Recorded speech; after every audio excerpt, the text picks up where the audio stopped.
Morning friends, welcome my back to channel. আমিও আজকে আমরা রান্নাঘরে রান্না হবে, চলো দেখে নেওয়া যাক। আজকে আমি সকাল সকাল বাজার থেকে কী মাছ নিয়ে এসেছি। আজকে আমি নিয়েছি এই মাছটা। মাছটা প্রচণ্ড কাটা, কিন্তু খেতে খুব ভালো। এই মাছের নাম হচ্ছে, আমরা বলি ঢেলা মাছ। আর এখানে আছে কাতলা মাছ, আর এখানে চিংড়ি মাছ নিয়েছি। চিংড়ি মাছটা সবজির শাক দিয়ে রান্না করেছি। চিংড়ি মাছ,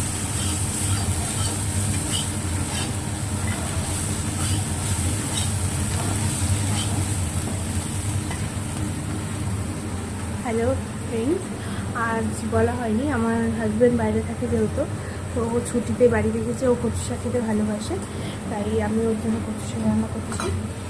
কচু শাকটা কেটে নেওয়া হয়ে গেছে, তো এবার আমি কচু শাকটা বসাবো। তো তার জন্য কচু শাক বসানোর জন্য প্রথমে আমি চিংড়ি মাছটা ভেজে নিলাম নুন হলুদ দিয়ে, তেলে সর্ষের তেল দিয়ে নুন হলুদ মাখিয়ে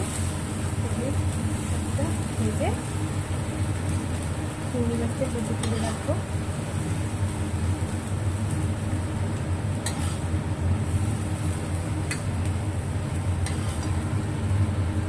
এরপরে আমি কচু শাকটা সেদ্ধ করে নেব, নুন দিয়ে জলে সেদ্ধ করে নেব। তারপরে কচু শাকটা সেদ্ধ করে নেওয়া যাওয়ার পরে আমি নারকেলের একদিকে ছোলাও দেব, তো সেগুলো আমি রেডি করে নিই। চলো আমার সাথে দেখো, ভিডিওটা স্কিপ করো না, দেখতে থাকো। কচু শাকটা আমি কেটে ধুয়ে নিয়েছি, আমি একটু সেদ্ধ করে নেব।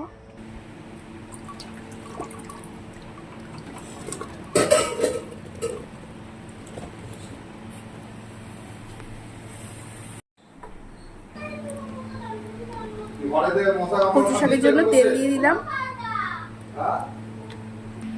শুকনো লঙ্কা কালো জিরা ফোড়ন দিয়ে পেঁয়াজ রসুন দিয়ে দিলাম। গোটা পেঁয়াজ রসুন দিয়ে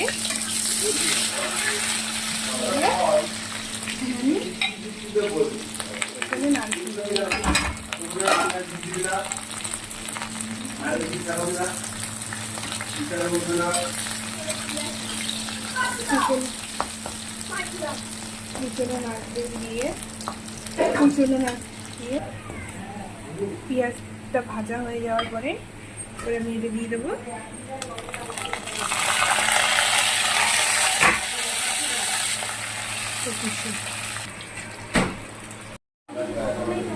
কাঁচা লঙ্কাটা দিয়ে দিলাম আর ছোলা সিদ্ধগুলো দিয়ে দিলাম। এবার আমি এতে দিয়ে দেবো ভেজে রাখা চিংড়ি মাছগুলো।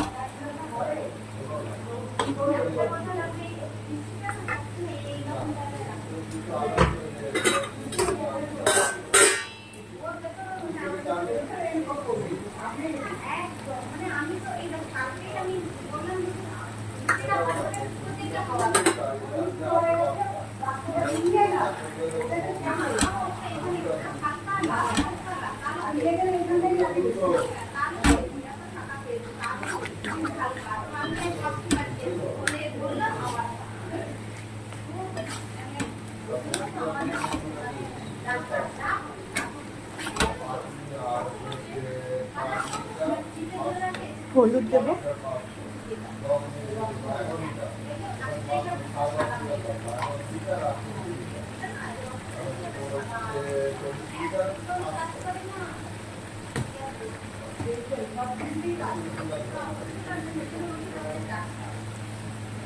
নুন দিলাম,